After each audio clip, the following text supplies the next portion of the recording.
জানি সবাই জানেন, তবুও আমি যেভাবে করেছি সেই রেসিপিটা আপনাদের সঙ্গে একটু শেয়ার করছি। আলু ঝিঙে দিয়ে আমি বাটা মাছের একটা ভাজা মশলা দিয়ে ঝোল করব। আমি কিন্তু বাটা মাছটা শুধু নুন হলুদ আর একটু তেল দিয়ে মাখাইনি, সঙ্গে একটু আটা দিয়ে মাখিয়েছি। সঙ্গে পেঁয়াজ কাঁচা লঙ্কা ধনেপাতা কুচি নিয়েছি, আর নিয়েছি আদা বাটা ধনে জিরে কাশ্মীরি মিরচার গুঁড়ো আলু এবং ঝিঙে। এই যে বাটা মাছটার মধ্যে নুন এবং হলুদের সঙ্গে যদি আপনি একটু আটা মিশিয়ে ভাজেন, তাহলে ভাজার সময় কিন্তু কড়াইয়ে লেগে যাওয়ার সম্ভাবনাটা একদমই কম থাকে। দেখুন, মাছগুলোও কড়কড়েভাবে ভাজা হয়। এবার আমি ওই তেলে দিয়ে দিয়েছি 5 ফোড়ন, শুকনো লঙ্কা কাঁচা লঙ্কা আর পেঁয়াজ কুচি। এই পেঁয়াজ কুচির সঙ্গে 5 ফোড়নটা ভাজলে যে সুগন্ধটা ওঠে, সেটা যখন রান্না করেন তিনি একমাত্র বুঝতে পারেন। যাই হোক, হালকা করে ভাজিয়ে নিয়েছি। এবার আমি দিয়ে দিয়েছি কেটে রাখা টমেটো, দিয়েছি হলুদ এবং নুন। এই নুন হলুদ দিয়ে পেঁয়াজ টমেটোটাকে আমি কিছুটা ভেজে নেব। খুব কড়া করে ভেজে নেব না, একটু নরম করে ভেজে নেব, সেই জন্য নুনটা দিয়ে দিয়েছি। এই হালকা হাতে ভেজে নেওয়ার পর কিছুটা, এরপরে আমি এর মধ্যে দিয়ে দেব কেটে রাখা আলু এবং ঝিঙেটা। দেখুন, মোটামুটিভাবে কিন্তু পেঁয়াজ আর টমেটোটা সাঁতলে গেছে, মানে নরম হয়ে গেছে। এবার কেটে রাখা আলু ঝিঙেটা দিয়ে দিয়েছি। আলু ঝিঙে দিয়ে এর সঙ্গে ভালো করে একটু ভেজে নেব।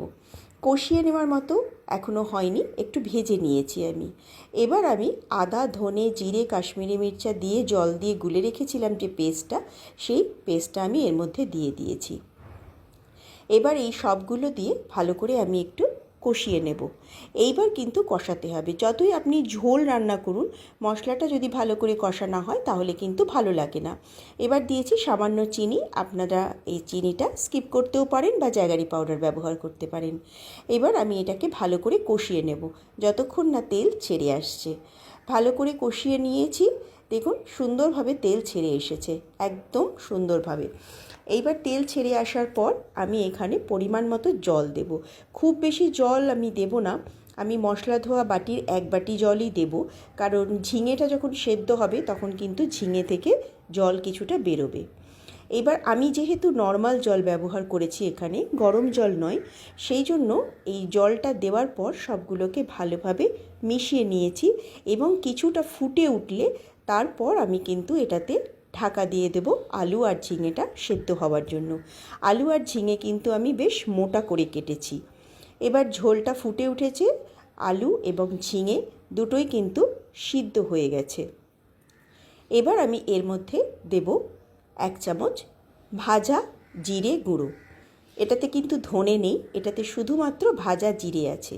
ভাজা জিরেটা গুঁড়ো দিয়েছি, সঙ্গে খুব সামান্য পরিমাণ ধনেপাতা কুচি দিয়েছি। এটাতে ধনেপাতা কুচি না দিলেও কোনো অসুবিধে নেই, আপনারা স্কিপ করতেই পারেন। এবার ভালো করে মিশিয়ে নিয়েছি। একটু যখন ফুটে উঠেছে ঝোলটা, তখন আমি ভেজে রাখা বাটা মাছগুলো দিয়ে দিয়েছি। একটু ফুটিয়ে নেব ঝোলের সঙ্গে। খুব বেশিক্ষণ ফোটালে মাছটা নরম হয়ে যাবে, তাই 2 থেকে 3 মিনিট যথেষ্ট। ঝোলের সঙ্গে মাছটা ফুটিয়ে নিলে মাছের ভেতরে ঝোলের স্বাদটা বেশ সুন্দরভাবে চলে যায়। রেডি ভাজা মশলা 5 ফোড়ন দিয়ে বাটা মাছের ঝোল। গরম ভাতে লেবু নিয়ে বসে পড়ুন, আর ভিডিওটা কেমন লাগলো অবশ্যই জানাবেন।